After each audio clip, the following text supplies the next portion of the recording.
Why is it that the Restoration occurred in the Americas and not, say, in France? The ideas that inform the Constitution are fundamentally tied to the Enlightenment. What are we doing when we make the claim of inspiration? Does established mean inspired, or does it mean something different?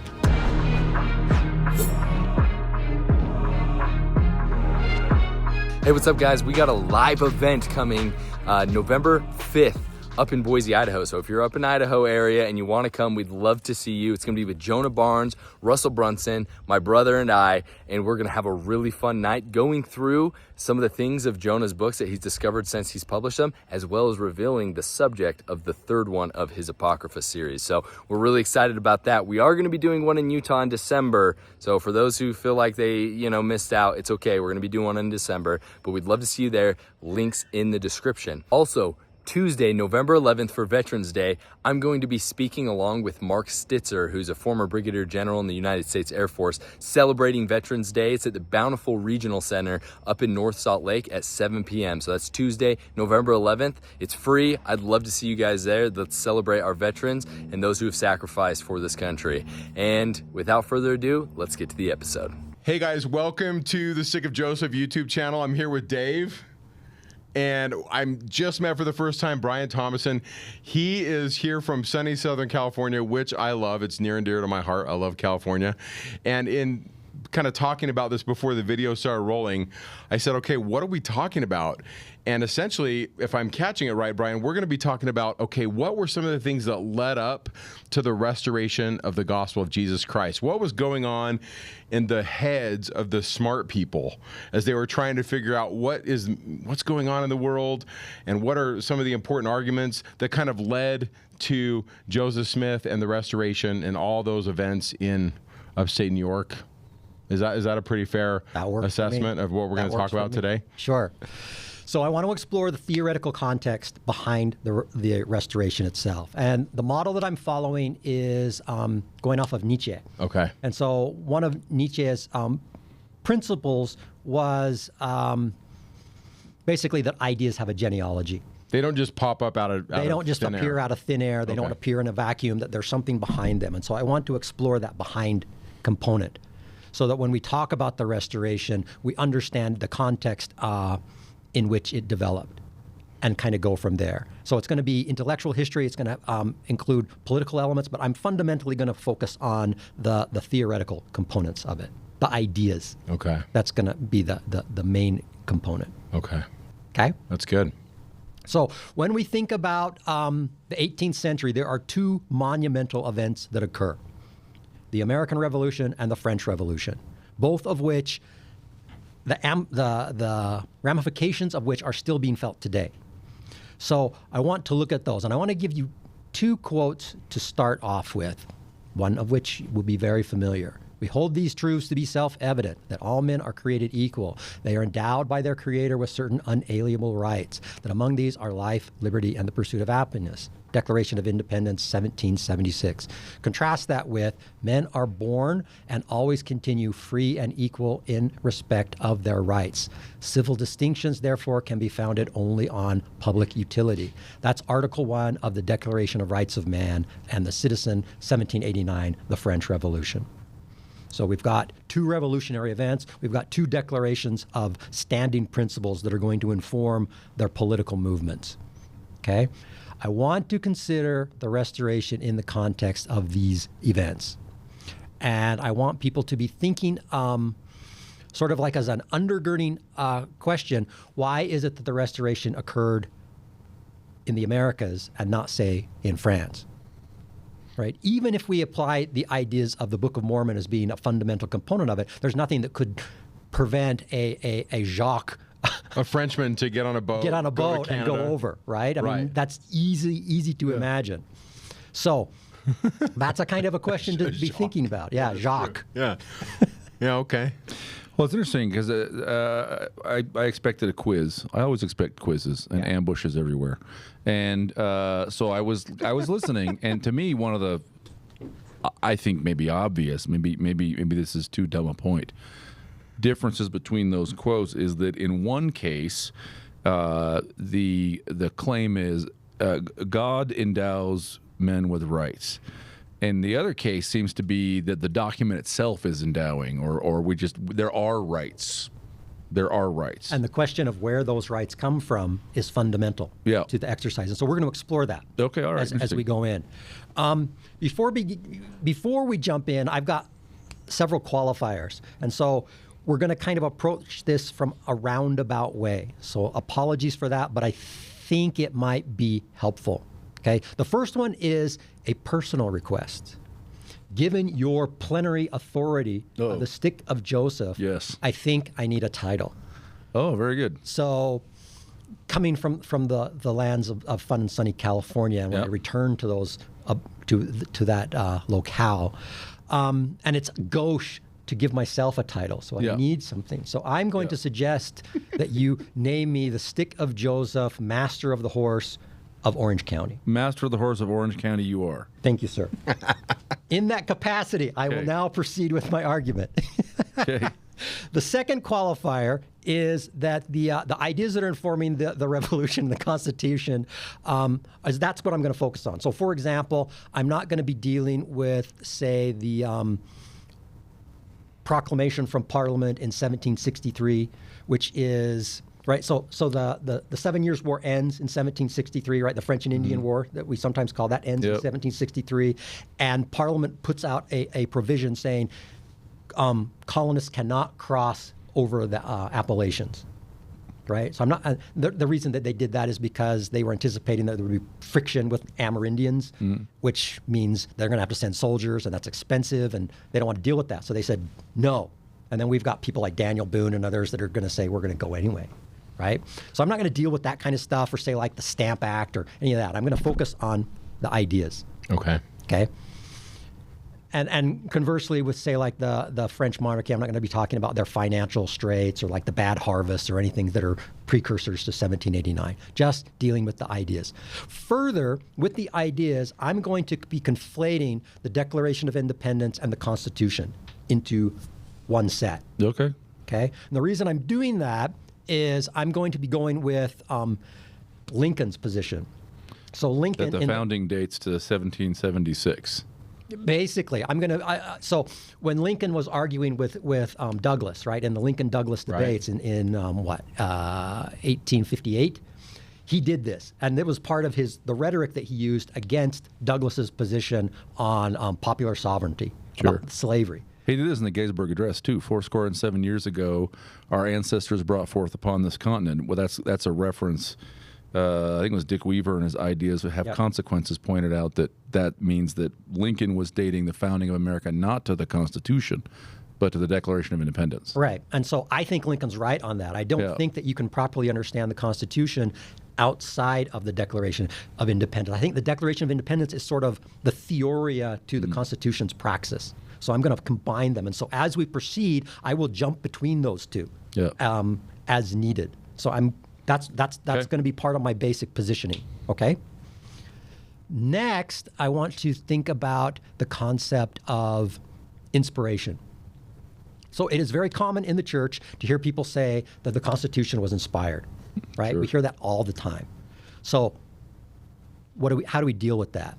I'm not going to be dealing with any general authority comments on that subject. I'm going to restrict myself to the canon. Do I need to qualify what I mean by when I say that? I don't think so. I mean, I'll object if you start quoting Pseudo-Dionysus or something. But Right. I was going to go with him, and I'm going to remove that. There's a couple spots in Doctrine and Covenants talks about the principles that are for all flesh, that it's not just for us, but it's for all flesh. I'm trying to remember the exact verse. I can find it. So You probably have it already spun up, though, don't you? you? So I'm going to be kind of strict in if somebody says the Constitution is inspired, does that word appear, say, in the Doctrine and Covenants? Yeah, okay. And it does not. Interesting. There's no verse that says the Constitution is inspired. The closest we get is going to be in D&C 101, which is verse 80. And for this purpose, I have established the Constitution of this land by the hands of wise men, who I raised up unto this very purpose, and redeemed the land by the shedding of blood. You also have 98.5, right? And I knew there was a couple. The other one was 98.5. The law of the land, which is constitutional, supporting that principle of freedom in maintaining rights and privileges, belongs to all mankind and is justifiable. This idea that the ideas in the Constitution aren't just for a few people that live in North America, but that God wants everybody to have like this umbrella where we're equal before him. We're not obviously born equal because how do you explain LeBron James? We can't all jump like he can. Right. But before God, before the law, we should be equal. Now, I want you to note something in what you just referenced from DNC 98, where it says... LeBron James? Yes. Yes. LeBron James, as the constitutional scholar that we know him to be. The king. The king.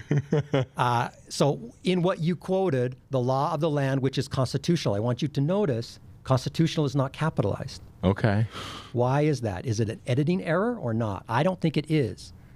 So if I say something is constitutional, not capitalized, that doesn't mean the Constitution, but rather I think it's being applied into the base meaning of the word Constitution, which is organized or an organizational principle. Not a principle which is in the spirit of the Constitution? Well, it could be, but it's not. It's not. There's a contradistinction between the Constitution Sure. and something that is And constitutional. a constitution. Yeah, and Sure. organization, an Sure. organizing. It could be the principle. charter of this Masonic lodge, or Correct. it could be the town's constitution, or whatever. Correct. Yeah. Correct. So I'm making that distinction off Okay. of the capitalization. Okay, that's okay. And that's in always 98.5? I would Yeah. always push back against that because the first thing I'm going to do is, what does it say in the Joe Smith papers? What did Joe Smith say about this? And that's just where my brain goes. Sure. I just do this big geek out where Sure. I go into my office and 3 hours later I come out with more questions. And my wife says, "What have you been doing?" And I say, "I've been trying to figure out 98.5." Yeah. And she's like, "You're a nerd." But I think your argument, your reading, Mike, right? I mean, your point is 98.5, that law of the land, which is constitutional, supporting that principle of freedom and maintaining rights and privileges, belongs to all mankind. So, And then you've got it, and you can see they make constitutional as referenced in verse 6 also. therefore I, the Lord, justify you and your brethren of my church in befriending that law, which is the constitutional law of the land. So you could read that. You could replace constitutional with the organization. Sure, Right. or fundamental law, or something like that. Yeah. So it may be that they're saying that in the sense of the Constitution, or it could be that they're just referring to the organizational principle that has established itself. And I don't think that it's I'm just bringing that up because it's not capitalized. Why Yeah. isn't it capitalized? Right? Whereas the other that I referenced is capitalized. Okay, I see. So you're just comparing the two. Yep. So in 101, it's capitalized. It is. Oh, okay, hold on. Right? So when it says, and that's in verse 80, 101 By verse gum, 80. you are right, yes. So I think that's interesting at the least, Yeah. and worth noting a distinction. Okay. Okay. Regardless, we still have the question of what are we doing when we make the claim of inspiration?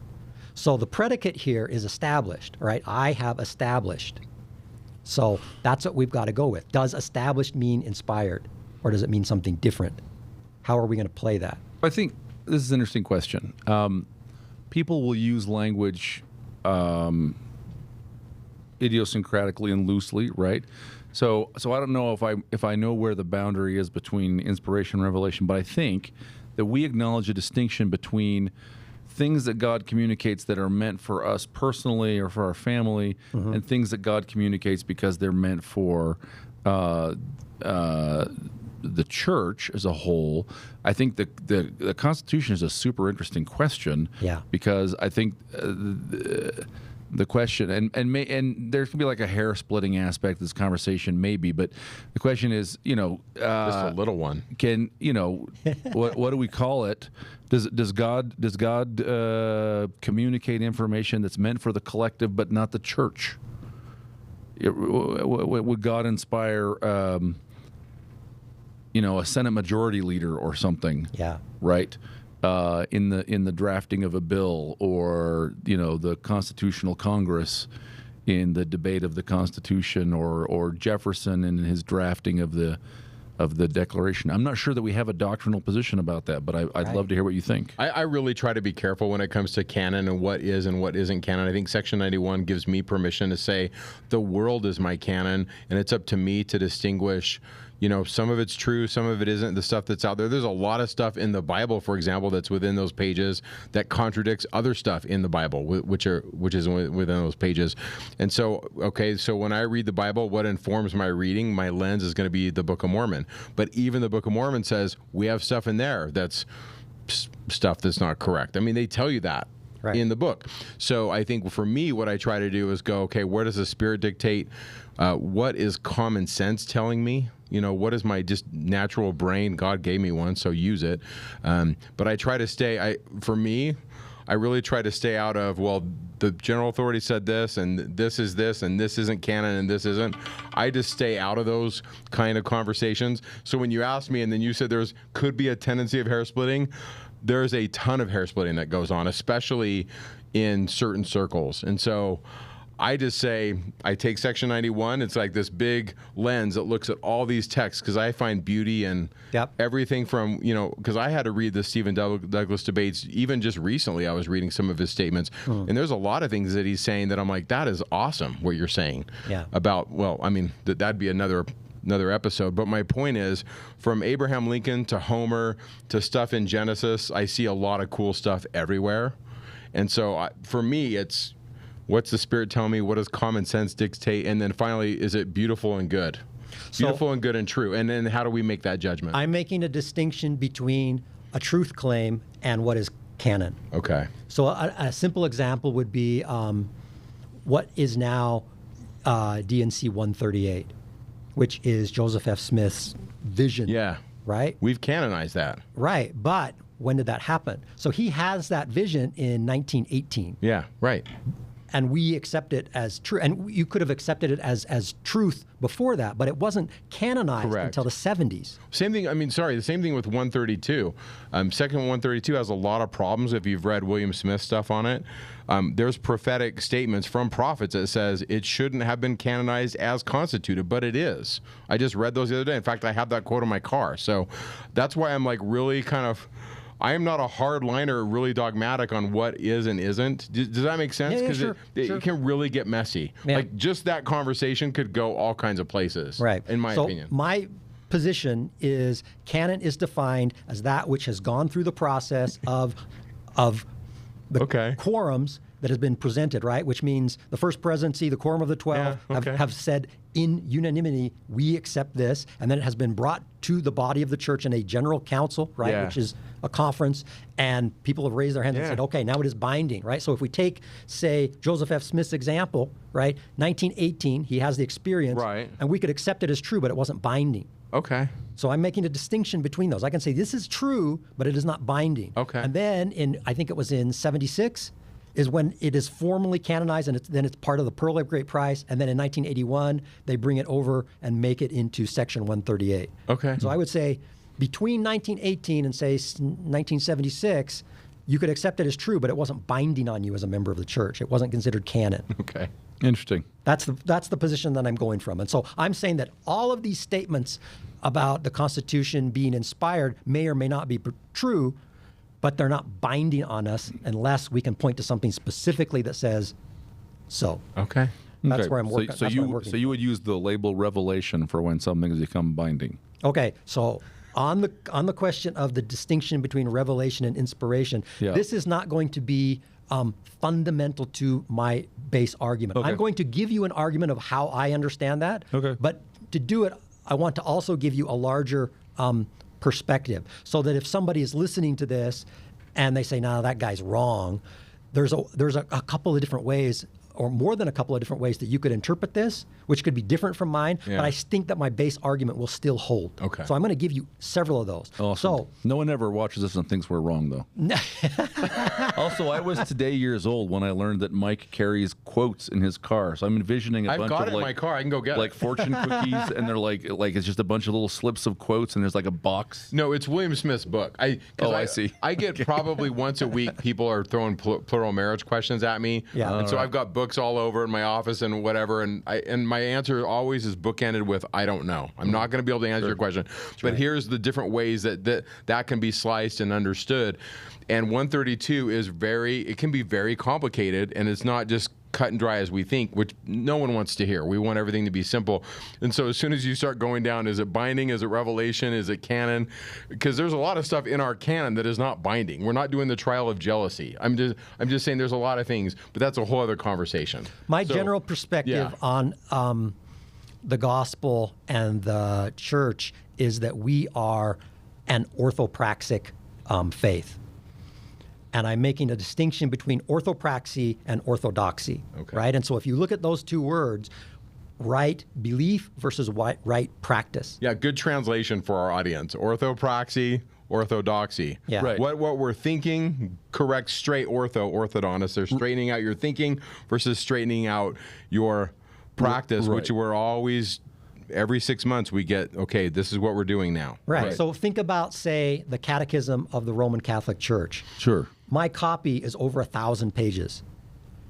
Do we have anything like that in the church? No. We do not. And we mostly don't require belief statements. This is, I think, the basic point is like we focus on people's behavior, right? Are you... are you honest in your dealings with your fellow man? Do you keep the word of wisdom? Are you paying your tithes? Those things, they're actions. We're not entirely focused on orthopraxy, but this is my perception too, is that basically, are you keeping the commandments is the thing. Yeah. Not, I mean, I hear this on Twitter all the time. You're not Christian, you don't believe in the Trinity. Like, okay, all right. Right. Jesus probably didn't either, so I don't know. Yeah. So I think that in that sense we are much closer to Judaism, which I also think is basically orthopraxic. Okay.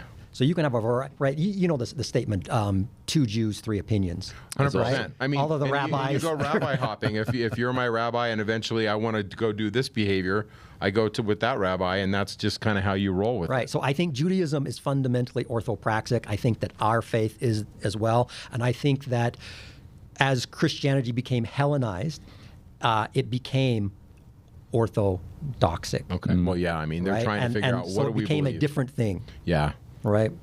I mean, but we do. Just to push back a little bit. We do systematize. You know, Orson Pratt started to systematize this stuff. Like, let's stack these cups in order, and then you have Brigham Young saying stuff that they don't like. And but there's no official document, right? Like there are churches that have a creedal statement. Right. This is what we don't have one. Okay. Right. Like the Westminster a book Confession called Mormon Doctrine. or the Council of Trent, right? Yeah. Or the 7 ecumenical councils. We don't have anything like that in our tradition. Yeah. Right. We have the standard works. Yeah. And we have the interviews when you're going to get baptized. We have the interviews when you're going to get your endowments out, right? Yeah. And there are only a few questions. They're not this large taxonomy that you have to say, I affirm this. I mean, there's some, right? A few basic but not belief very much. questions, but most of them are about what you do. Right. That's true. Yeah, that's cool. Okay, so We are cool. Thank you. people could. You're cool. I'm scattered. No, Go we on. as a people are deeply cool. We are deeply cool people. I tell people all the time I'm not really dogmatic about a lot of stuff because I look at different opinions and see different things. But for me, it's like I said before, is it beautiful and true? What does wisdom tell me? What does the Spirit tell me? But you're right. Beliefs. There's a lot of different ways to look at things. Right. And so there's a host of things that I might believe are the truth or are correct, but that doesn't necessarily mean that they're canon. Yeah. And that's okay. So different members of the church, whether we're talking about like evolution or we're talking about a whole host of concepts, whether you believe A or not A doesn't affect your standing in the church. Amen. On a whole host of things. And I think 100%. that's really one of the things that makes us different from the creedal tradition. Yeah. Okay. Okay? Yeah. So in that line of thinking about revelation versus inspiration, which is where we started on this particular sidetrack, I will give you an argument of what I think, how we can understand that. But I'm also going to give you a larger one, which is based off of the larger Christian theological tradition when it comes to that. And I'm going to give you 2 versions. I'm going to give you the Western version and the Eastern Christian version. So within the Western tradition, I'm going to go with Aquinas. Okay, because of his standing within Western theological tradition.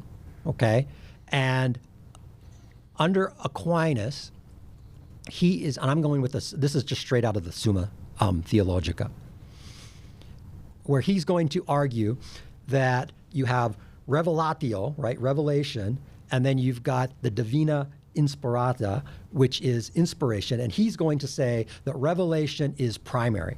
Okay. And that it is the initial act of the divine to a particular agent. And he's going to follow an Aristotelian causality. Should I explain that stuff? He's going to argue that revelation is formal cause and that inspiration is efficient cause. Interesting.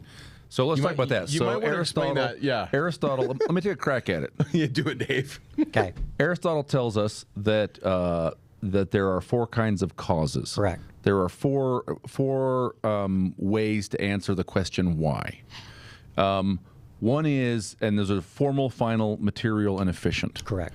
The formal cause is the shape of things. The formal cause of something is that it adheres to a certain structure, that it has certain characteristics.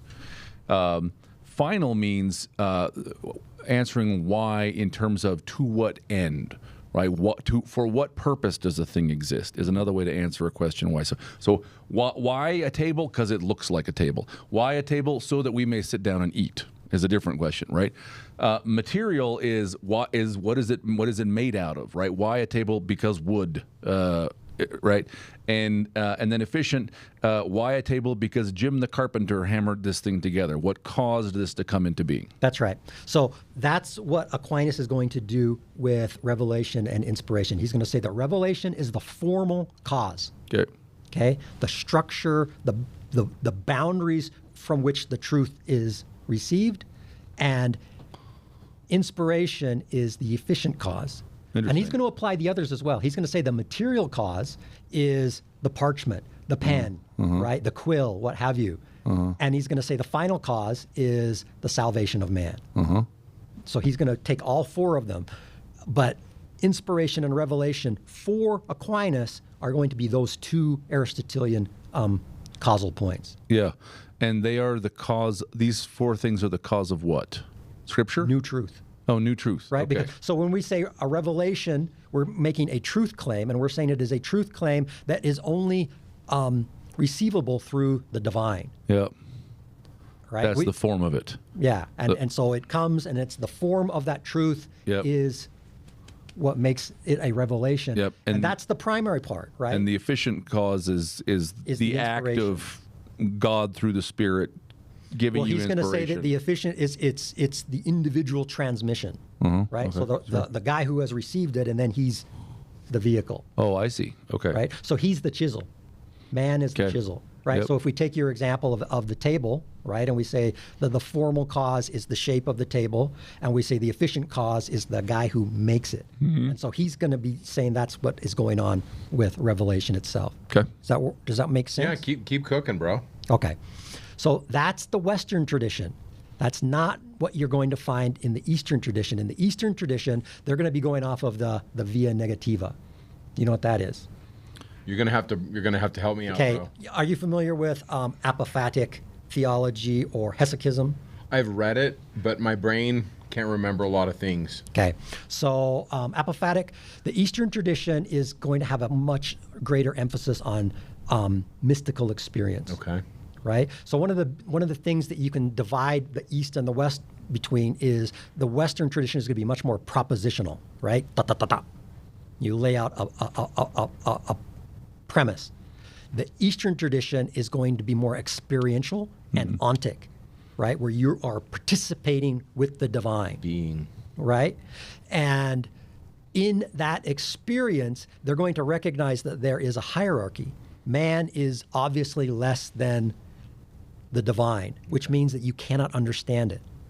There are going to be massive gaps between what you understand and what constitutes the divine. And because of that, you can never fully encapsulate the truth, even what is manifested to you. You can only do it in a partiality or a partial form, and therefore they usually approach it through a not, which is it is not this. It is not this. That. Okay. Right? And I've read stuff like And that that's before. the via negativa. That's the via Which just negativa, means the the negative negative way. road. The negative way, the negative road. right? Okay. And this goes back to Pseudo-Dionysus. That's where Okay, it comes very from. good. So we're going to go back Nailed to the it. 5th century. Spoilers. Right. So that's so hesychism, Okay. right? From the Greek hesychia, right, which means to be still, right? And apophatic comes from apophatikos, which means negation or denial. Okay. Right. So it's directly tied. to the And my feeling of first gut reaction to both these ideas is, why can't you do both? Why does it have to be either or? Why can't it be and? between the two traditions. Yeah, why can't I take both and use them both as a lens to try and figure stuff out?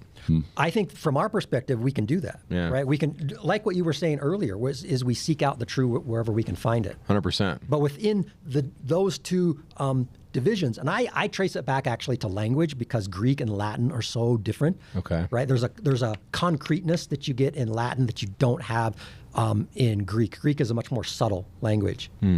A simple example of that would be with what Dave was referencing earlier on the Trinity, right? When we say consubstantialis, right, versus homoousios. Homoousios is like, I love, that's the same stuff. I don't have Latin background, but I know you guys do. But so what's the difference? Like, what is that's the Latin word. Consubstantialis. Break that one down. Homoousios is like, I like that word. Okay, I'm going to go with the Greek first because it's the older of the two, Yeah. right? So homo means what? Yeah, same. Same. Same. And then Ousia. Ousia, being. Right, Essence. Ooze. That's where we get the word ooze. There's the thing. That's the rub, right? Is so it? ousios. Yeah. Oh, well, I did not know that ooze came from Ooze. ousios. Ousios is a being. Ousia. So in Greek, ousios can mean substance. Or Yes. it can mean essence. Yes. But those two words do not have the same meaning in English. Okay. And in Latin, if I say consubstantialis, same substance, Yeah. it has no reference to essence at all. Okay. And so that So creates it's more definitive. I've It always is. looked at Greek as, because my jam is Hebrew and Greek, and Hebrew is way squishy, and there's lots of multivalent ways to look at words.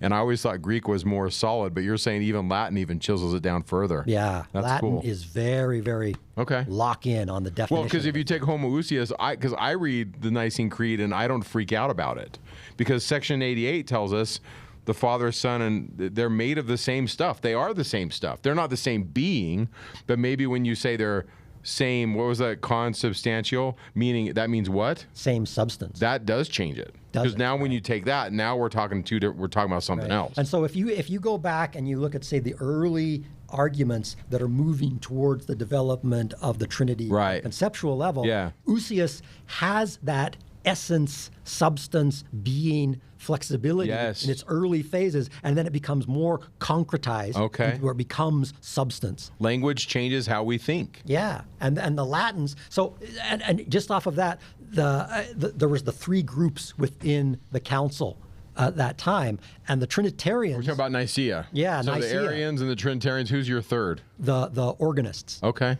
right? And they were the mass.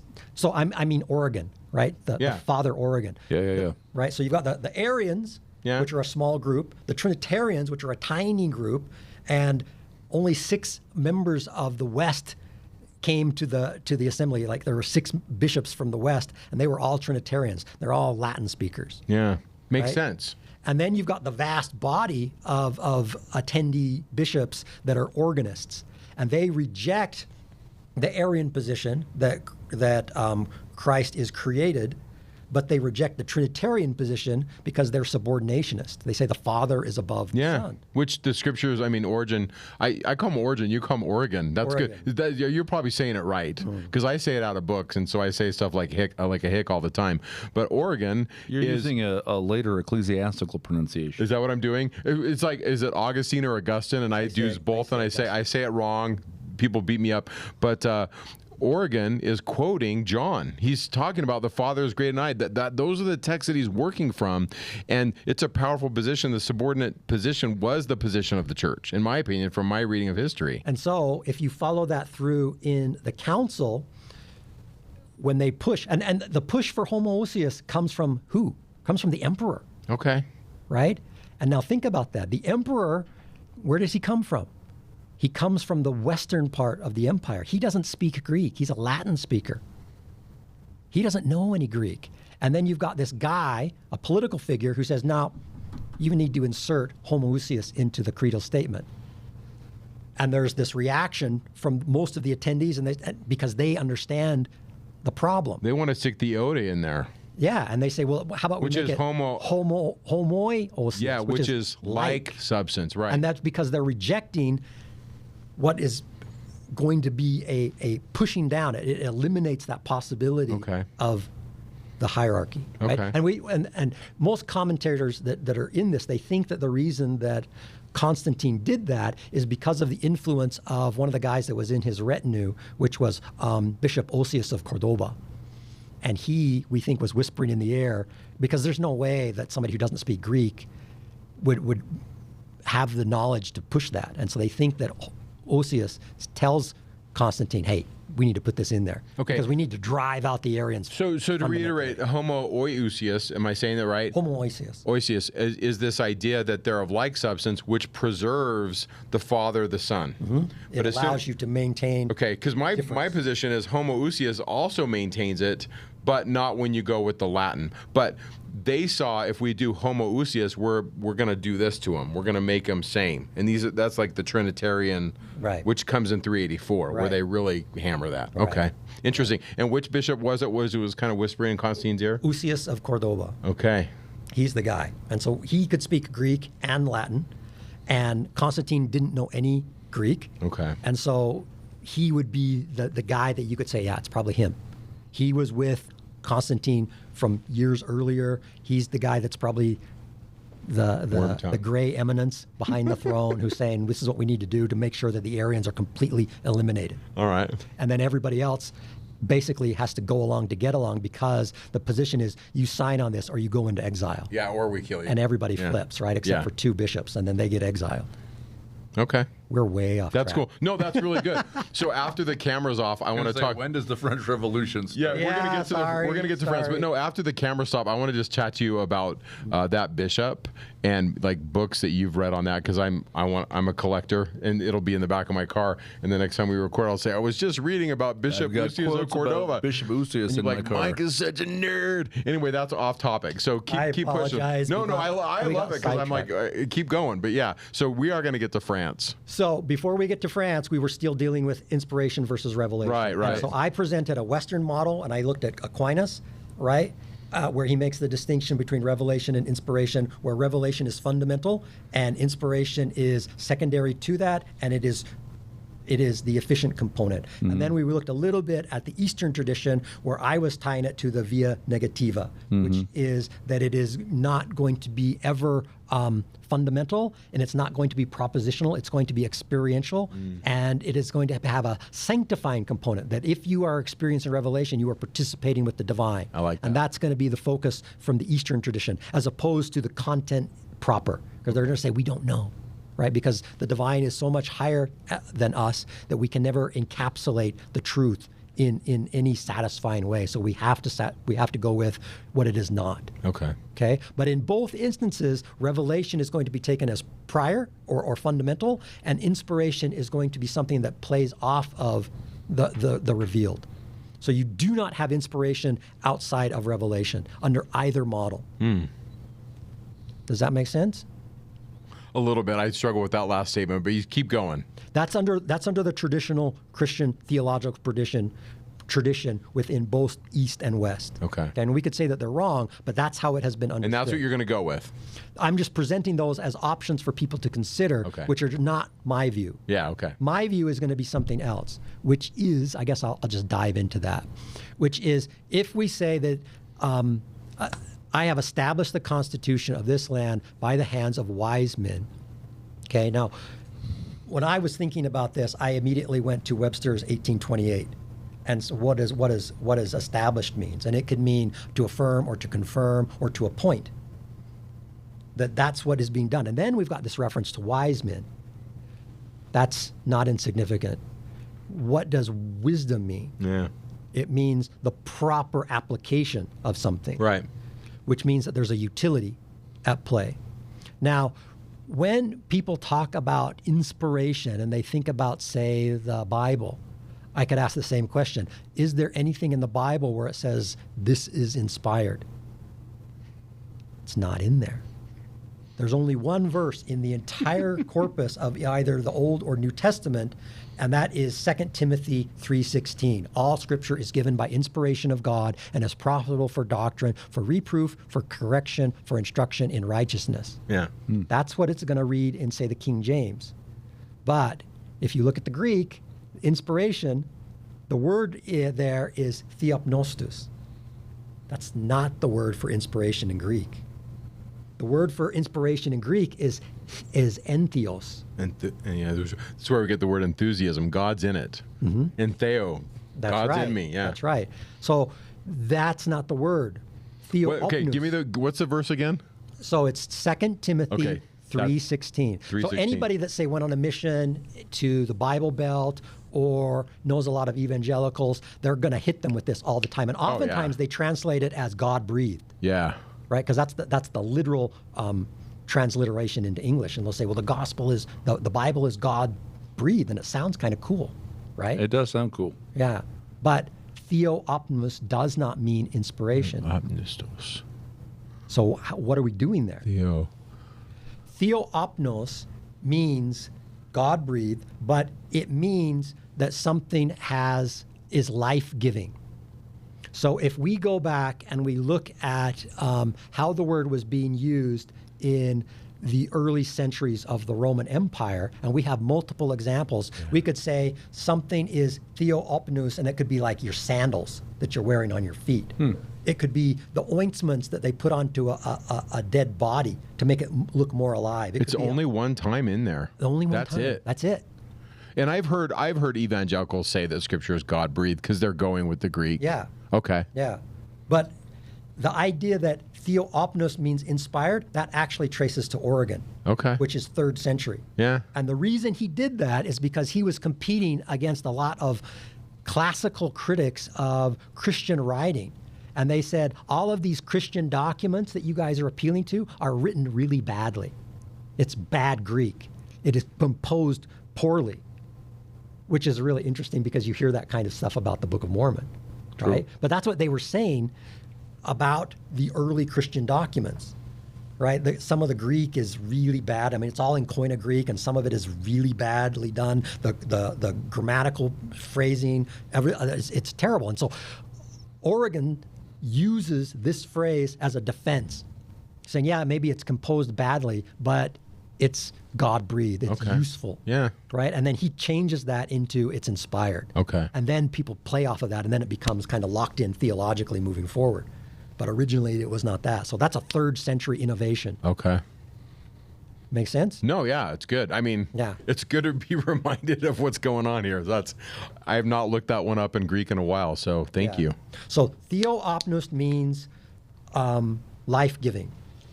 And what is life-giving was applied, as I mentioned, to a whole host of things that don't have any connection to, say, the divine. Like I said, your sandals are life-giving because you don't get sores on your feet.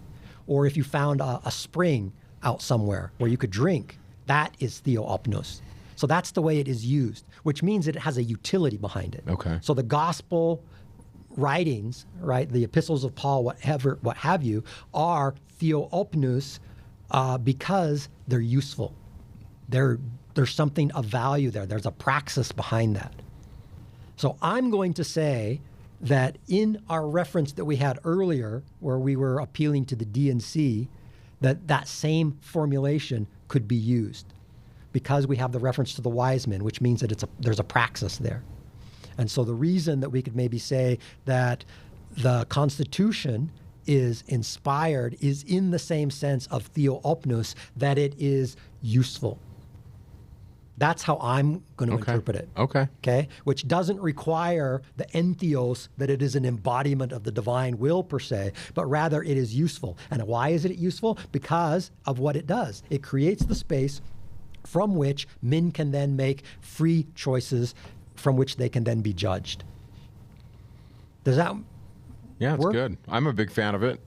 Okay. I think Constitution does some good stuff. We don't necessarily follow it, but we're supposed to. Right. And so if we looked in that same D&C 101 in verse 77, that every man may act in doctrine and principle pertaining to fortuity according to the moral agency which I have given unto him, that every man may be accountable for his own sins in the day of judgment. What did you just read? That's verse 77 Of 101, where we thanks. also have the same references to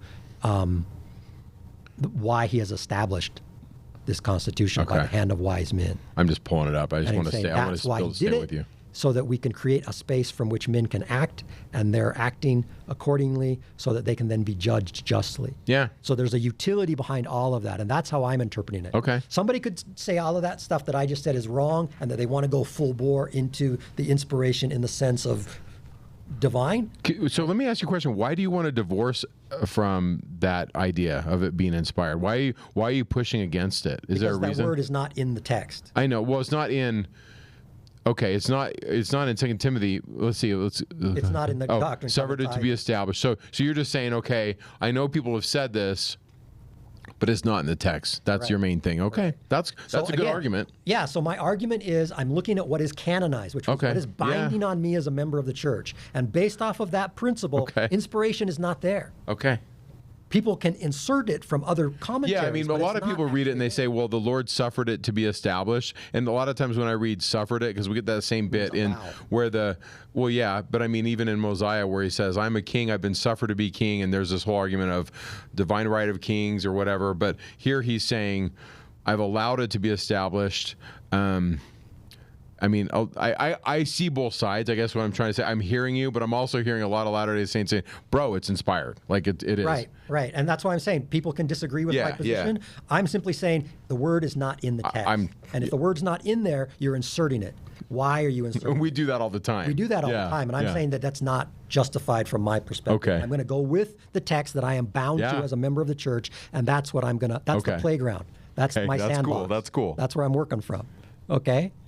Now, Setting up the pins. yeah, so I'm setting up those pins, which then leads to the question, if we're going to go with that model, the ideas that lead to the Constitution. And that's where I want to go next. Okay? So, I'm going to argue that the ideas that inform the Constitution are fundamentally tied to the Enlightenment. It is an Enlightenment document at its core. So that's what I want to explore. So then the question is, well, what is the Enlightenment? Right? So the Enlightenment is an intellectual positioning that basically goes from the mid-17th century to the latter end of the 18th century, early 19th century, and then it ends. Okay? I'm going to give you some references of some foundational writers or texts. So one of them would be Francis Bacon and his Novum Organum, which he put out in 1620. And that is a fundamental text in establishing what is going to become modern science, where he develops and expands upon Aristotle's notion of inductive logic, and then he refines it a little bit into what is going to ultimately become the scientific method. Okay, that's one. Another one would be Galileo's Assayer in 1623, where he lays out that mathematics is the language of science, which is then going to allow for scientific statements that are immune to ecclesiastical or a political authority, because math is going to be its own thing, right? So it's going to have a potency and a force behind it, irrespective of various interests that have Which I'm sure the agendas. church loved. Yeah. Yes. Right. And you know what happened. They with loved Galileo, him, yes. Right? And then the third one is going to be Descartes' Discourse on Method, which is going to lay out the fundamental philosophical parameters which allow for the development of both Bacon's ideas on induction as well as everything else, and sort of the foundation of what becomes modern philosophy, which leads to the development of science and natural philosophy and everything along those lines. So I'm going to put those three guys forward as foundational figures and their writings for what makes the Enlightenment what it is. So now I want to give you some intellectual concepts that inform the Enlightenment as a disposition. The first is going to be skepticism regarding truth claims. That just because somebody says something, we don't accept it. We challenge it. We force it to justify its position, which is kind of what we were doing earlier about inspiration versus 100%, the other, 100%, right? yeah. I'm saying, yeah, it's an easy call to say, yeah, it's inspired because. But if it's not in the text, Yeah. if it's not there, then I've got to wrestle with that. Yeah. So that is an Enlightenment idea, skepticism. Another one is that reason is the mode of inquiry. We don't make appeals to authority. We use reason as our vehicle to discern the true, right? Skepticism, reason. Next is what I already mentioned. Mathematics is the language of science. Next one is that we're going to go with empiricism as an appeal to efficient and material causality when we're talking about the wherefores of a particular action or event that we see in the world. And that means that we're abandoning final causes, which is the traditional Aristotelian model.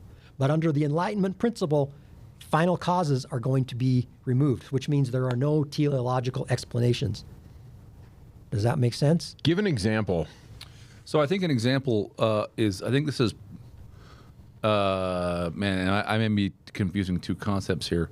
I think this is one of the criticisms that Isaac Newton got when he announced principle of gravity, because he said, look, objects act on each other at a distance, and that's a final cause. That's not an efficient cause. It's not a material cause. Not a formal cause. I'm probably confusing that with something else. I'm probably confusing two categories of thing here. Mm-hmm. So if we want to go with the Principia, right, which is Newton's work that you're appealing to. Or maybe Darwin. Maybe it's better to talk about Darwin, whose theory is ateleological. Correct. So the shocking thing about the origin of species is not that it posits that species can change and distinguish themselves over time. It's that they do so just as a natural consequence of being in an environment in which some members will reproduce and some won't, and not because there is a goal, not because God is leading them. And so the idea is that the consequence is that man then may not have a teleology. We are just the result of the accidents of what happened when various kinds of ape predecessors mated. Right. So if we're going to go with the Darwin example on explaining a teleological versus a non-teleological model, the best contrast would be Lamarck. Right? So under the Darwinian model, he's going to put forward that speciesization occurs because of natural selection and random mutation, both of which are kind of arbitrary, right? What survives in the wild versus what gets eaten, and random changes that occur. And then over time, you're going to have differences develop. Lamarck's argument was that the differences occur because of intent. So like the giraffe has the long neck because he's reaching to get those top juicy leaves, and over time it develops. That's the Lamarckian position. That is a teleological model, that the intent informs the change. And Darwin doesn't have any of that. He says, no, there is no purpose behind the change. It simply happens in a sandbox that has all kinds of stuff going on. If we don't have big seeds that year, the big beaks don't get them, and the little beaks win, and those finches kick butt. And sorry for you big beakers, you're just going to have to go to the unemployment line. Yeah, and so that would be a difference on understanding a teleological model if we're going to go with, say, Darwin, and Lamarck is the perfect foil for that, right? And then Lamarck's ideas have fallen out of favor, right? Most people don't even remember him anymore. But he was arguing that position. He might be a rapper. You might be, right, with the big gold. Or a chain. spider monkey for what was it? What was the thing? Spider monkey. That's my name back in Cirque du Soleil. Yeah, Cirque du Soleil spider monkey, Lamarck. That's right. So those are principles and ideas that are coming out of the Enlightenment. Yeah. Okay? And so our points of interest, or our focal points, theoretically from the Enlightenment, are an appeal to first principles, which are going to be rational. We're also going to be looking at the social contract itself, which is going to develop within the Enlightenment tradition. We're going to be asking, what is the basis for political authority? How does it justify itself? And what are the obligations of the citizen? Okay? All of these ideas are formulating within the Enlightenment. Do you have questions about the intellectual concepts that I'm putting forward that I'm tying to the Enlightenment, or those points of interest? Does that make sense? Okay. Yeah, I mean, I've been really interested in political, kingship and those kinds of things. And the idea for a long time was like the divine right of kings, or God will it so. And I think coming out of the Enlightenment, they start saying, well, it's kind of like that Monty Python skit. Like, well, where did you get your authority? Like, I didn't vote for you. And they're really pushing against those ideas. Like, the king should get his authority from the people. And I think that's really what the founders are trying to say is we don't want kings, but we want to have an environment where the people get to decide, but we don't want it to be too long, and we're going to split the powers. And I mean, I'm sure you're going to cook and get into that stuff. So let's explore that. The divine right of kings. Right. Where does that come from? Well, Carnero goes all the way back to, I mean, the earliest bit's like 3000 BC. But we don't know we really don't know where it came from. Okay, so what I'm going to argue is if you go back, say, Bronze Age or earlier, you've got really, really old stuff. Yes. Whether you're talking about the Egyptians, you're talking about Sumerians, or Akkad, or Elamites, or whatever. The royal positioning to the gods is really, really old stuff. Yes. However, that dies with the Romans. The Romans do not take that position. The Caesar is not making any appeal to a divine mantle. The Caesar is an imperator, which is a military commander. You claim authority because your army is successful, right? Julius Caesar is not making a claim to divine kingship. Augustus is not doing that. Okay. The imperial model under the Romans is based off of brute force, fundamentally. And the Romans are going to be the model that is going to inform Western Europe. So based off of that, they're not making appeals to the Egyptians. They're not making appeals to Mesopotamia. Right. So where does it come from? I'm going to argue that within the Western tradition, the first instances are going to be the donation of Constantine. Okay. Do you know what that is? Okay. Go with that. All right. You explain to our audience what that is. The donation of Constantine is a position where the popes argued that Constantine gave over to them the West Roman Empire as theirs. And then they had that fundamental authority, and that is why they are the ones that need to crown the king.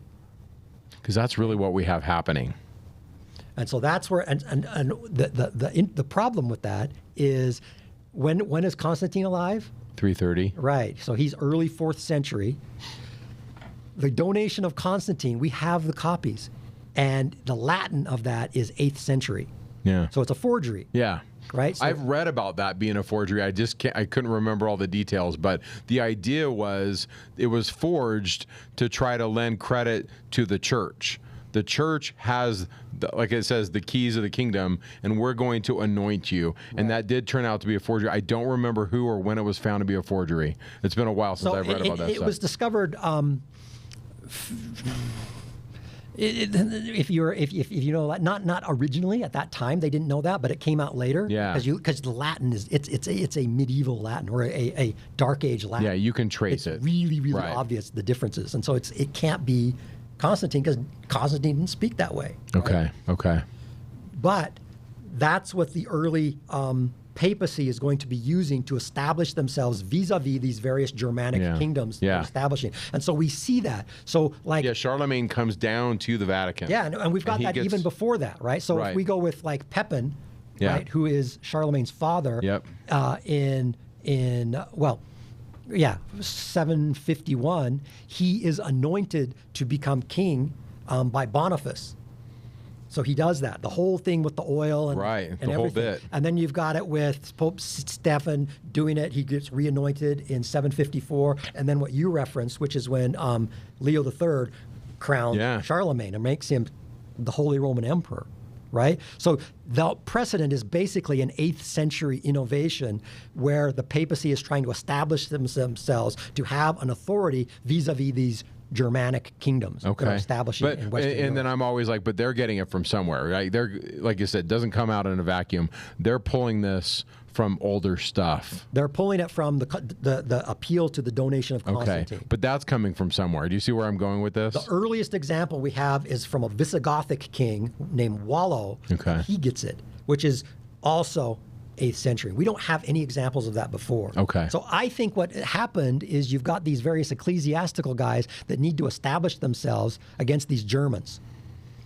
why is it that I'm still, why should I be getting taxes? Why should I be getting any kind of authority? Well, because we have authority. Yeah, and we they have basically anoint themselves. Right. That's where it comes from. And we don't have any precursors to that, because the Germans didn't have that tradition, right? They were chieftains, and that was based off of your success in war. Yeah. And then you pass out the goodies to your fellows, and then they continue to support you, and you see that play out over and over and over again, right? And then you're going to eventually see the establishment of feudalism, right, where you've got owed obligations based off of the criteria of the king giving his vestance to his subordinates. By the way, the rent, I know I'm late on the rent. I'll pay my rents, Lord. I know it's the 3rd. Anyway, it's coming. But yeah, I hear you. So does that make sense? But what you're saying, basically, there was a gap in these ideas. In the Western tradition, there's a gap because the Romans didn't do that. And so the Roman Empire is going to be the default positions, and you can't appeal to a Caesar for that stuff, because that's not what they did. Okay. Right? Whoever could become a new imperator could do it simply through might. Yeah. Right? The thrust of arms. We kicked your butt. So yeah, we win. I mean, drank your Constantine milkshake. himself is that, right? He wins a civil war. Yeah. That's why he's the emperor. Yeah. He beats Licinius. He beats the other guys. Well, it's because he painted a cross on his thing when he had the vision at the bridge. Right. So there you go. Bridge. That's right. So all of the Enlightenment thinkers are going to reject divine right of kings across the board. All of them say this is bogus, that there is no vested authority in the crown per se. And this is way before Meghan Markle, so This is there you before go. Meghan Markle. Yeah. That's correct. So the first guy I'm going to go to is our pre-Meghan Markle. It's going to be Thomas Hobbes. Okay. Okay? I'm going to appeal to Hobbes, and now the context in which Hobbes is writing. So he is late 16th century, mostly 17th century guy, and he's English. And what's going on at that time? You've got the English Civil War in the 1640s, where Charles is going to lose his head. You've got the 80 Years' War, which is the Dutch fighting against Habsburgs to become independent. And you've got the 30 Years' War, which is the great bloodletting, where they estimate that some 25% of everybody in Central Europe is dead by the end of that. Tens of millions of dead bodies. That's the context in which Hobbes is writing, and he says that's terrible. So I want to give you a quote from the Leviathan. Which is worst of all, continual fear and danger of violent death, and the life of man, solitary, poor, brutish, nasty, and short. Okay? That's the world of the jungle. And he said that's not what we want, where everybody is fighting against everybody. So he's going to appeal to first principles. And the first principles is that man in a state of nature. And man in a state of nature is the jungle, where it is might makes right. And that is a terrible place to be. Okay? And he's going to say that good and evil are relative to individual desires. Right? I want something, and I'm going to justify to myself that I deserve that thing, particularly if I can take it from you. Yeah. Right? That there is no law, there is no morality outside of a social contract. Morality is going to develop within the confines of a social contract. Okay? This is a Hobbesian view. So he's going to say that natural rights are basically liberties. Okay? So in the state of nature, you want something, I want something, the bigger dog is going to ultimately get that thing, unless we can come to some type of agreement. Because we're going to have competition. We're going to be competing against our desires, right? Which is a war of all against all, which is another quote from the Leviathan, his book. So the laws of nature, dictates of reason, are going to be that rational self-preservation should be the model in which I operate. I don't want to be killed by a marauding horde coming over the hill. So it is in my interest to come up with some kind of an agreement that I get to protect both me and my stuff. That is going to be the foundations from which the social contract is going to develop. The social contract is a Hobbesian idea. It does not exist before him. He invents this concept, right? It is valuable because it is in my interest to survive that I come into an agreement with others through which we can establish a system. So I'm not appealing to a divine right of kings. I'm appealing to what the jungle is, and I don't want to be in that place because eventually somebody's going to have a bigger stick than I do, and I'm going to lose. So I want to establish an agreement with others. Okay? which allows for self-preservation. So covenants without the sword are but words and of no strength to secure man at all. So that means that if I'm going to come up to an agreement, if you and I come to an agreement and then Dave comes and he's got a big stick, we're out of luck. So we need somebody that has a big stick that can guarantee that, right? So the social contract's force is going to be based off of force. Somebody can enforce it. Or it doesn't mean anything. Or it doesn't mean anything. The rhetoric itself has nothing in and of itself. Okay, so that's what Hobbes is going to go with. So a contract between an individual and a sovereign, and the sovereign's job now is to have that big stick. So we need a sovereign. We need somebody with the power that they can enforce it. Okay, and the sovereign is not amenable to the people. He is the sovereign. So we give up our right of self-government to get protection, and the sovereign is going to guarantee that. Okay, so all authority is in the hands of the sovereign, and the sovereign is now there, the source of law, and therefore the determiner of morality and the basis of all judgment. Do you see how that works in Hobbesian thinking? Yeah. The jungle is a bad place. I need to establish that I'm going to continue to live. I need to establish an agreement. But the agreement doesn't work unless somebody is strong enough that they can enforce it, and that becomes the sovereign. So I give up my ability to choose what I want because this guy's going to protect me. And he's going to establish a covenant, which is the social contract, where my stuff is protected, other people's stuff is protected, and then he is able to dictate. Okay? That's the basis of power. And the sovereign is able to do that because he can instill fear, because people are afraid of him, because he has strength. Does that make sense? Yeah. Any questions about that? I'll read you a quote. The obligation of the subject to the sovereign is understood to last as long and no longer than the power lasteth, by which he is able to protect them. So as long as he can protect me, I am obligated to bow to him. Does that make sense? So, is it an absolutism under the Hobbesian model? It is not. Because if the sovereign cannot protect me, I am no longer bound to the sovereign. But to the degree that he can protect me, I am obligated to follow him. That is Hobbes. That is social contract theory 101. But things don't stay there. We're going to now jump to another figure, which is John Locke. Okay? All of these people I'm referencing are guys that are going to be informing what leads to the Constitution. And the Founding Fathers are looking to these guys. They've read their writings. Okay, so Locke is going to be latter part of the 17th century, and his historical context is the Glorious Revolution of 1688, which is when the king gets kicked out and they bring in William and Mary, and that's when Parliament becomes the dominant force, and we start to move into sort of a constitutional monarchy in England. And England is saved from Catholicism, and we get a German monarchy until World War I. That's right. That's right. That is exactly right. And so under the context of the Glorious Revolution, Locke has to justify how does that happen.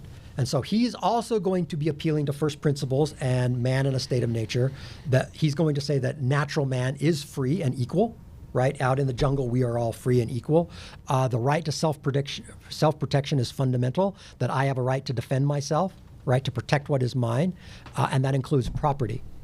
So that if I have property and somebody tries to take it, I can justifiably defend myself. And that all of these things predate the state.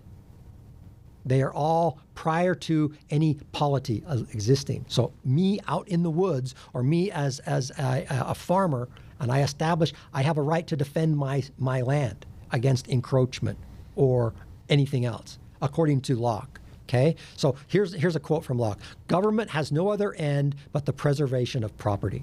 So he's going to say property is fundamental. That when you've got your stake and that is now yours, a government's job is to protect your interest in that. Okay, that is Locke. So the Lockean position, he's also going to say that there is a social contract, and that the social contract is the best mode for preserving rights. But it's going to be a shift from natural rights to natural law. Natural law is going to be that which is instilled through a Lockean model, which is that I have a right to defend my stuff, and that predates the legal context, which predates, I can appeal to that independent of the government itself.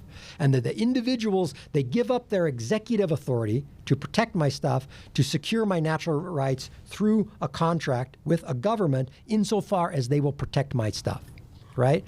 And that the authority, though, remains with the people, that the people have the right to change their government if they feel that it is not supporting their interest, which is different from the Lockean model. I mean, from the Hobbesian model. Right? Hobbes' position was locked in unless they can't protect me. But the Lockean model is I can change it. Which is kind of embedded in those founding documents. Right. You guys aren't taking care of our best interests. We want to do our own thing. So we're going to change it. Yeah. Right? So you can see the shift from a Hobbes and then to Locke. Yeah. And then we're going to introduce one more guy, which is Montesquieu. What's weird is I had to read all this stuff in school, but it's been forever. I feel like I'm in class right now. I hope. Except for I don't have any hair. Now, Hobbes been a long and Locke are time. both British. That's correct. In fact, let's see. Are they specifically English? Hobbes is English. Yeah, Is they're both Locke's Brits. English? Yeah, and Montesquieu English? is a Frenchman. And Montesquieu's a Frenchman. I had to read all this stuff. Yeah. It's been forever.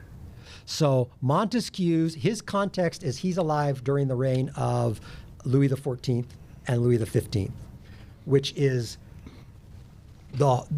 monarchical absolutism, right? Where everything is consolidated into the monarch. And he sees that, and he doesn't think that that's the way to go. And so here's a quote from his fundamental work, which is The Spirit of Laws. It is necessary from the very nature of things that power should be a check to power. Power should not be able to just do whatever. There should be some limiting principle. And so his first principles, also he's going to go for the natural state of man, right? And he's going to say that law should reflect the community that will be subject to it, which is very Lockean in a sense. But that also means that laws are relative, because as you have different communities, they're going to have different laws, right? And that Montesquieu was a judge. He was a jurist. Okay, and he was also a student of history, so he was looking at the Romans, particularly the late Republic, and he saw how things went off kilter. And here's another quote from The Spirit of Laws. Great men who are moderate are rare, as it is always easier to follow one's strength, which means like force, than to arrest it. So if I have power, my disposition is to accrue more power. And if I'm one of the great and mighty, I want more of that and more of that. And he thinks that's unhealthy. There needs to be a check on that. And so Montesquieu is going to be the fellow that invents the idea of separating the executive, the legislative, and the judicial. That there has to be checks on power. Those are Montesquieu's concepts, which the founding fathers are going to adopt, right, and into our own model. Yeah. So we've got Hobbes, we've got Locke, and now we've got Montesquieu. Any questions about that? Those are the guys that I'm going to argue are informing the founding fathers, that are informing the Enlightenment, which is what I'm arguing creates the Constitution, that it is an Enlightenment document. However, the Enlightenment ends. What replaces the Enlightenment? Romanticism and a counter-Enlightenment. It rises up. Should I explain Romanticism? Probably. Okay. I had to learn all this stuff, and Dave, I can't remember any of it. I passed the test, though. I got my paper. Did you? Yeah. So I think of Romanticism as being primarily an aesthetic movement, in sort of like starting around the year 1800, maybe, which is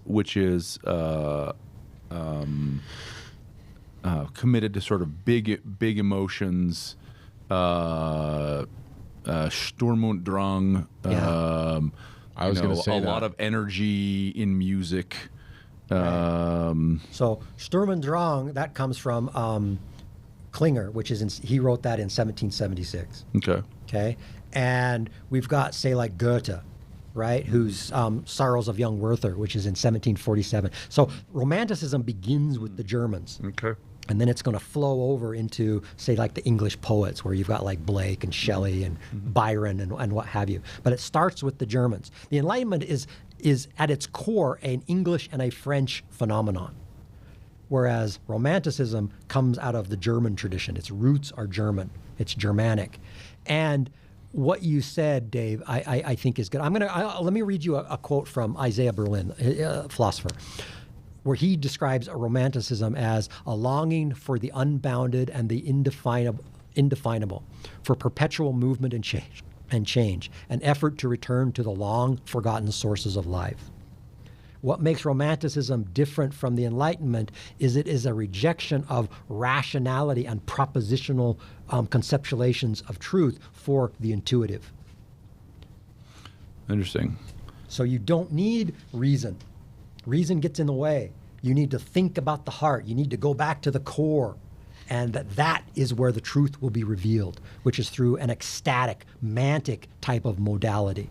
And that's why art has value, is because it can reveal the truth in a sudden, explosive way that you're not going to get through a mathematical theorem, per se. So where do you see, for example, Rousseau in respect to this? My memory, one of the things that I didn't love Steven Pinker's book Enlightenment Now. I thought it was way too impressed with itself. Yeah. But like one of the things where I thought, okay, haha, is he seems to want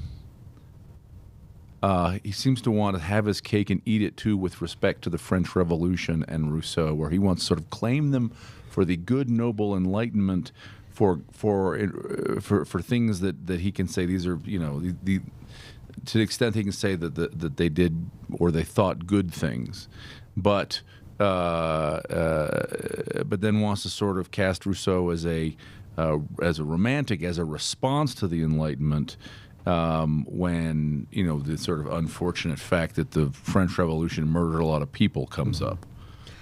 I'm going to go with Rousseau. That's exactly the direction that I want to go. And I'm going to argue that Rousseau is the theoretical linchpin behind the French Revolution, and that he is an anti-Enlightenment figure. Okay. He rejects it whole cloth for something that is far more akin to Romanticism. That's exactly the direction I'm going. So that's the divide that I'm arguing from, is that Hobbes, Locke, Montesquieu are all within a Enlightenment trajectory, which we can trace directly to the Constitution and the Declaration of Independence, whereas the theoretical roots that lead to the French Revolution are Rousseauian. That's the argument. So it has much shorter roots then, right? Yes. Because you're saying this is the same century. Yes. These things are basically happening. The French and the American revolutions are basically happening at the same time. You're saying one is the manifestation of the new reaction against reason, and one is the rebirth, maybe, or the last gasp, maybe, of the Enlightenment. Yeah, and so I would go with the last gasp idea. I think that that's one of the hallmark differentials between what happens in the Americas and what eventually happens in Europe. Yeah. Is that Europe rejects the Enlightenment for a new model, which is a romantic one, versus what we have in the Americas, which is enshrined in fundamental and foundational law of the Constitution, which is an Enlightenment modeling. Yeah. That's my argument in a nutshell. Okay. And so let's dive into Rousseau. What's the context of Rousseau? So he is an 18th century guy. He's alive during the Ancien Regime, right, which is the last phases of the Bourbons. Yeah. So let me read to you a quote from his work Emile, which he wrote in 1762. "The crisis is approaching, and we are on the edge of a revolution. Who can answer for your fate? What man has made, man may destroy." So he wrote that in 1762. Let me read from the Social Contract. This is the first sentence of the Social Contract. "Man is born free, but everywhere is in chains." What is he referring to? What are the chains that he's referring to? Society. The obligations that come through the Enlightenment. Rousseau is the man that argues for the noble savage. Man stripped away of the artifice of civilization back to his core self is what we should look for, right? So he believes that self-love is primary and that morality arises from pity, where I love myself as a being in the woods, in the jungle, and I see another, and I recognize something of him in me, and that there is pity that develops in that, and that therefore I see myself in the other. And that's where relationships start to develop. But he sees property, unlike Locke, where we said that property is foundational, Rousseau goes the other direction. Let me read a quote from him.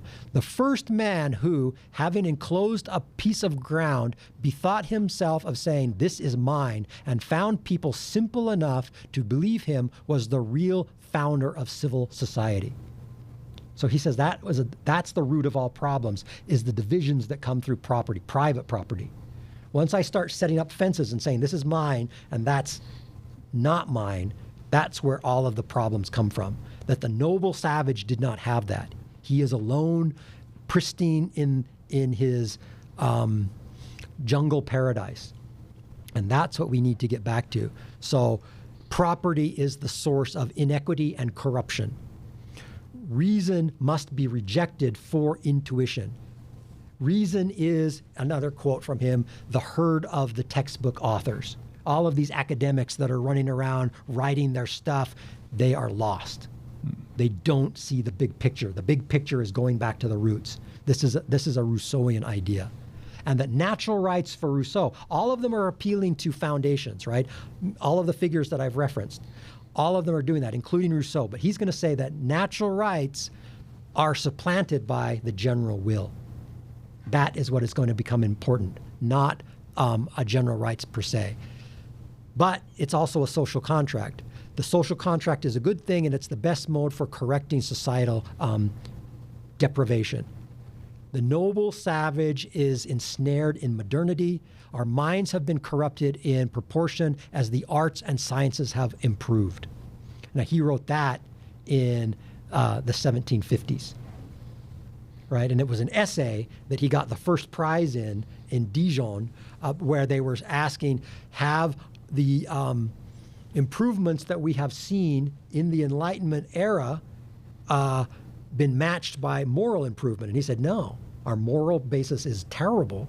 And it's because of these other things that we have put such an emphasis on reason and rationality that has led to all of these corruptions, that we have put our trust in society, and society is naturally corrupting. So we have to go to the general will. And sovereignty is found in the general will, which is in the legislative power. Okay? So the citizenry must turn themselves, here's a quote, conformity of particular wills with the general will establish the reign of virtue. So I give over my will to a general will, and that collective will then establish a virtuous society. You will be assimilated. You will be assimilated. Resistance is futile. It's interesting, right? I think this is a basic doctrine that's still being taught to university kids today. I don't know if they're being taught it in the name of Rousseau, but the idea that, there's a thing, I'm trying to think of the name of the book. I think it's by Carl Karenyi. I think it's called The Culture Cult, who talks about this idea and how it's infected anthropology departments, and it's infected universities generally. The idea that that somehow non-Western peoples have existed in a kind of a pristine state where they were uncorrupted by private property. That the sort of modern twist is that they all respected queer people, right? Like that's in the last 20 years, that's become the assertion.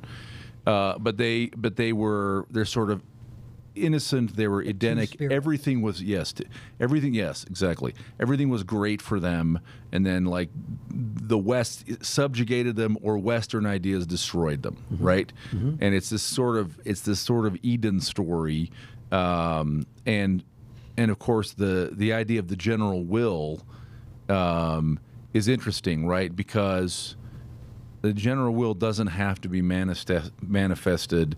It's not a procedural question. It doesn't have to be manifested through, the procedurally correct operation of the Estates General or Parliament or whatever. Like a strong man can say, I know the general will. I'm acting upon the general will, and I'm going to return us to Eden by ending private property, right? This is this is behind Marx. Speaking of archaeology of ideas, right? Is this Rousseau stuff? Right. So the question then would be, is the general will a simple majoritarianism? Does the general will have a limiting principle? And what if a particular will opposes the general will? So this kind of goes to what you're addressing, right? Yep. How would a Rousseauian answer that? So on a basic level, a Rousseauian advocate would say that the general will includes a transcendental component, right? That it resides within the heart of the individual. The general will is found within. Okay, so he's going to agree, and he's going to agree with Montesquieu that laws are community specific. Okay, so he's going to do that. He's going to say, yeah, my fellow Frenchman Montesquieu is right. However, there is no universal general will.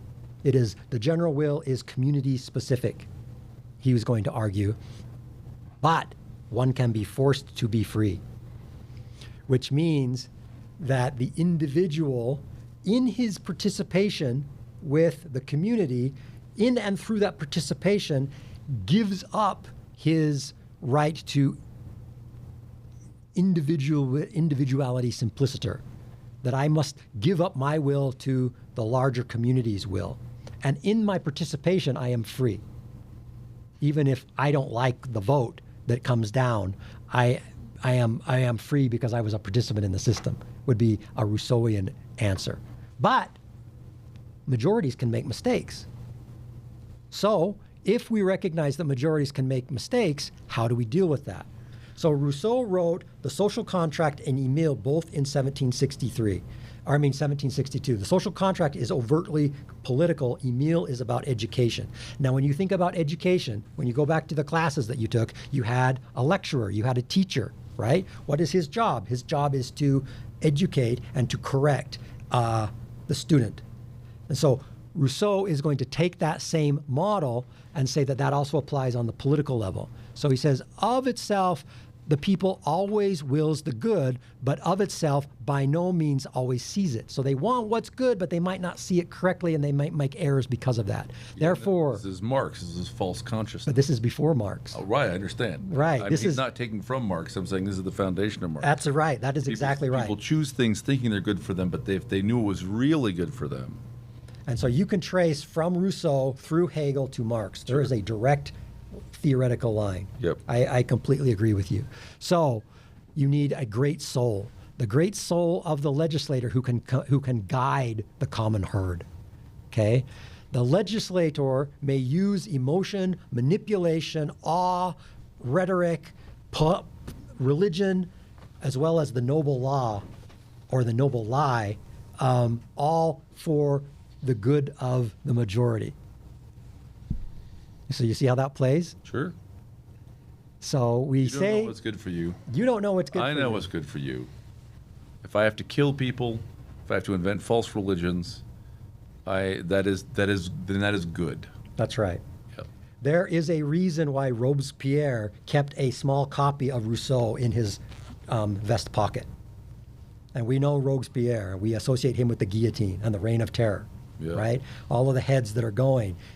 He would say, it's necessary. So let me do a quick contrast between the American model. Like Josiah. Yeah. He's doing good things. He's the greatest ever. He killed a lot of people, but that was his nobody view. was as cool as Josiah. That was his. The rebuttal is Alma 18, but that was the view of Josiah's partisans. Yeah. So if we take the American model where we've got life, liberty, and the pursuit of happiness, let me give you a precursor to that from Jefferson that he wrote in 1772. Now all acts of legislature apparently contrary to natural right and justice are in our laws and must be by nature of things considered as void.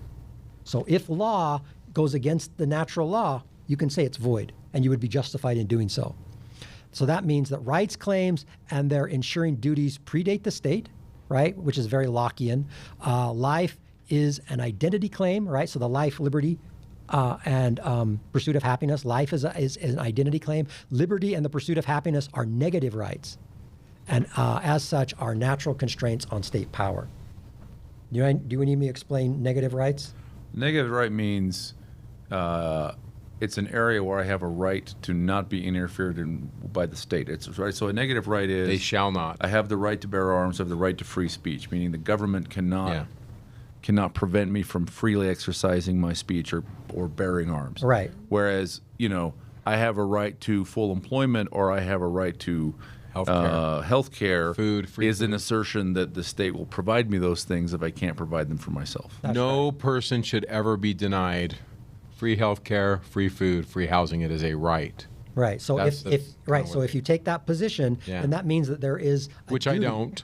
Right, but that would mean that there is a duty Right. that must be provided to you. Wait, Right. and who was it that said for the state to give anything, they must first take it? One of the founders said that. Yeah. This is a true statement. Yeah, yeah. So the negative right means that the government has no obligation, and the citizen has no necessity to do it. So if we say like speech, I'm not required to speak, and I can't be prevented from speaking. Correct. Sure. Right? Whereas a duty, there would be a mandate behind that. So now let's contrast that with the French model, where we have liberté, égalité, fraternité, right? And let me read to you a Robespierre quote, since I referenced him. Subdue by terror the enemies of liberty, and you will be right. The government of the revolution is liberty's despotism against tyranny. Okay? So under that model, liberty is founded in equality. Equality is determined via the general will. And fraternity is the binding obligation within a set group. It is necessarily exclusionary, those for and those against. So once you've done that, you've established the model by which we can say you're with us or against us. And if you're against us, Yeah. I can subdue you by But we also terror. know, the bottom line is the general rule is basically going to be determined by whoever has the guns and takes over in the revolution. And that's the general will. And that's why if I'm part of that party and I'm part of that clique, I have more food and a better car or whatever it is. Right. Because we all know that, what's the common argument where they say, well, communism's never been tried. It's never been fully practiced. Well, it never will be. Right. Just how it is. And so you can see with the French revolutionary model how many of the revolutionaries died. They killed each other. What various factions rising and falling, and they take out their enemies when they have the opportunity. Contrast that with the founding fathers. Yeah. Right? They even had to kill, I know it's not French, but I did a class on Russian history, and Trotsky was right up there with the founders. And then as soon as Stalin took charge, Trotsky had to die. I think they killed him in Mexico. Yeah, he ran away. With an ice pick. Yeah, which is such a crazy story. I had this one teacher, Lorraine Larkin at Weber State, and I took every class on Russian history because holy cow, what a mess that was. Yeah, brutal. But the idea was we're gonna have a chicken in every pot. Everybody's gonna be great, and then it was an equality of just misery, basically. Right. And see, all of those ideas, we can trace those back to, I'm arguing, Rousseau, right? Marxism doesn't develop in a vacuum. It's coming out of a tradition that goes back to what Rousseau was doing here, which was a rejection of the Enlightenment. So that's the error of Pinker in his book, is that he fails to fully account for and deal with that. Oh. Rousseauian is an anti-Enlightenment guy. His principles are a rejection of that. He says that's fundamentally wrong. And one of the difficulties is that Rousseau was a great writer. Most philosophers are not good writers, right? I think the best writers are Plato, Nietzsche, and Rousseau. Mm. And so there's a resonance there. He has a rhetorical flourish that is very seductive. And once you start going down that path, you're going to end up with, the Rousseauian model is a utopianism, whereas the Enlightenment model that informs the Constitution is not. It is based off of a limiting principle, creating the space through which the individual, the pursuit of happiness is not a guarantee of happiness. No. It's providing the space where now you can go and frame your life as you will. Good luck. Yeah. Yeah. Maybe you'll succeed, maybe you won't. Yeah. That'll be on you. You don't find that within the French revolutionaries. It is pursuit of the utopia. We want to strip away and create a new world, and those who oppose us must be destroyed.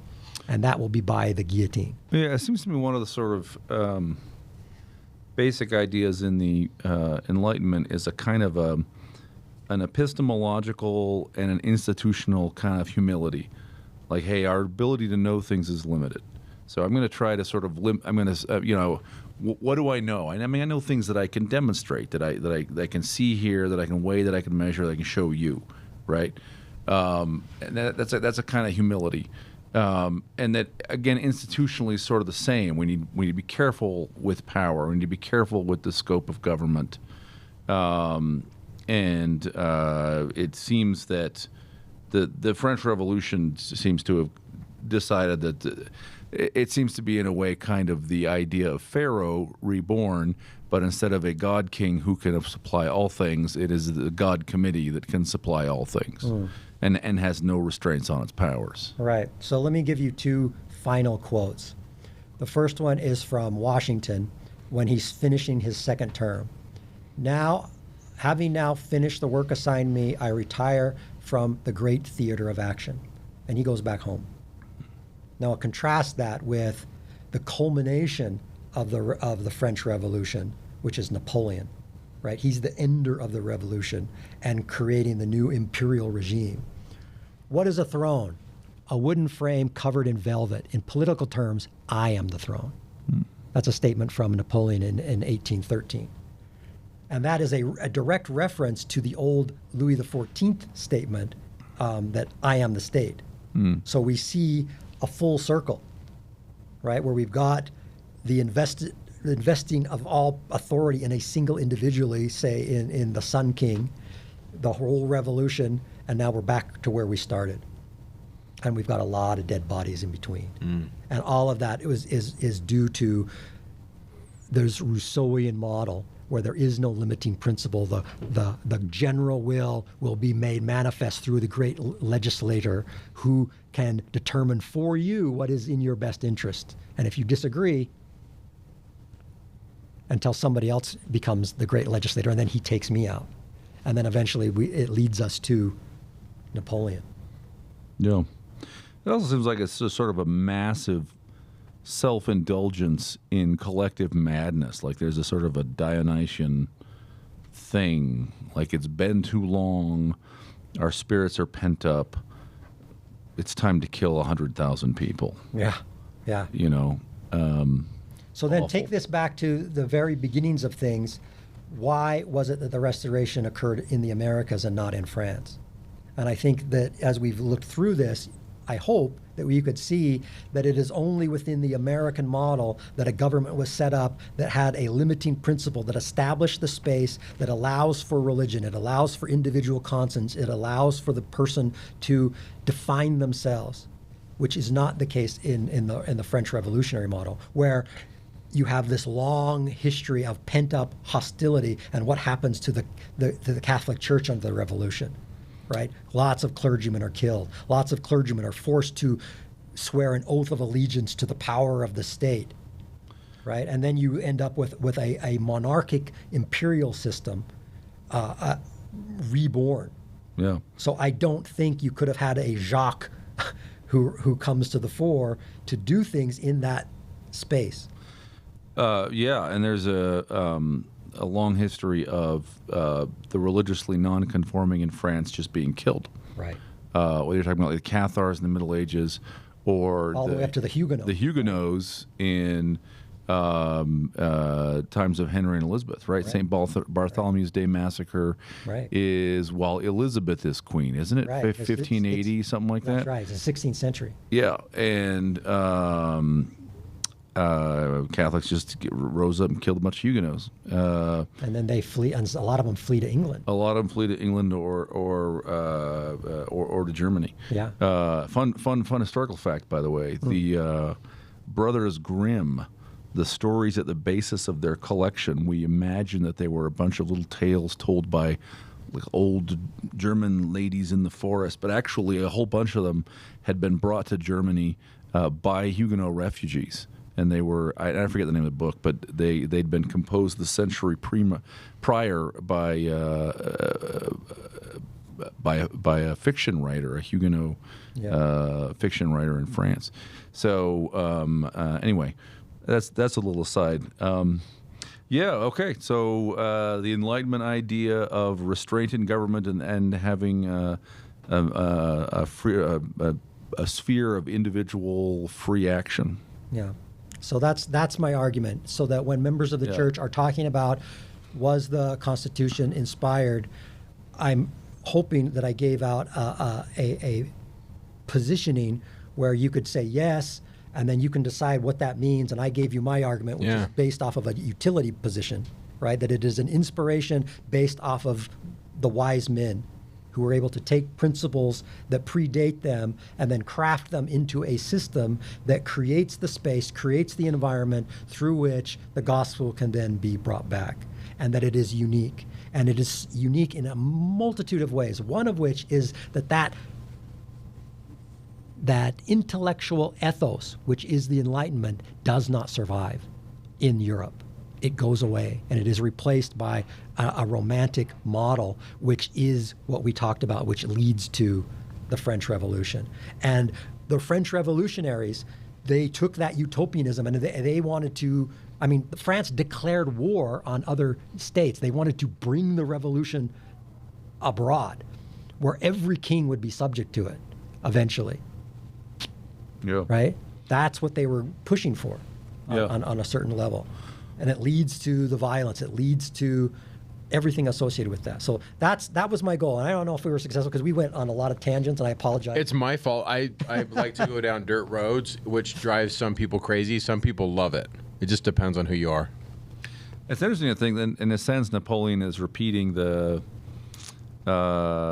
journeys of the Sun King, right? Louis XIV was an absolute despot in his country, and felt like he should be an absolute despot in all of Europe. Right. And it's interesting that but for John Churchill, who led the forces of the rest of the free Europe against Louis, he might have succeeded. Yeah, and if Blenheim, that Battle of Blenheim had gone the other direction. Yeah. Right. Right. He might have failed. Right. So it's interesting. Like we're talking about Marlborough. Yeah. Right. The Duke of Marlborough, Winston Churchill's ancestor, some 13 generations or something previous. Right. And it's interesting to think about England, right? And like, there are within Mormonism, there are ideas about, hey, certain countries maybe have sort of been important in the development of the field for the restoration, and like England stood up against the Sun King, and it was also England that stood up against Napoleon. That's right. Right. That's right. So it's interesting. It is. It's really interesting. So that was my goal. I don't know if I was successful, but I hope that I laid out a framing through which members can engage on that idea and understand the backstory. And we can trace it through these thinkers, from its rudiments of social contract theory with Hobbes, and then its refining under Locke, which allows for the people to see anew what the contract will be, and then with Montesquieu, where he introduces the idea of the divisions of competing powers against each other, to the founders taking it and then creating what became these documents, and I was arguing the Declaration of Independence and the Constitution tied together lead to a nation that was different from all that had been before. And that is necessary and required for the gospel to then be brought back. And it couldn't have been done in any other locale. I like to refer to it as the seedbed of the restoration. Yeah. We're going to plant the seed in this soil that's ripe and ready to go and fertile. It gives them an opportunity. And like all things, your mind must be fertile. So what do we want you to do? Stay curious and hungry.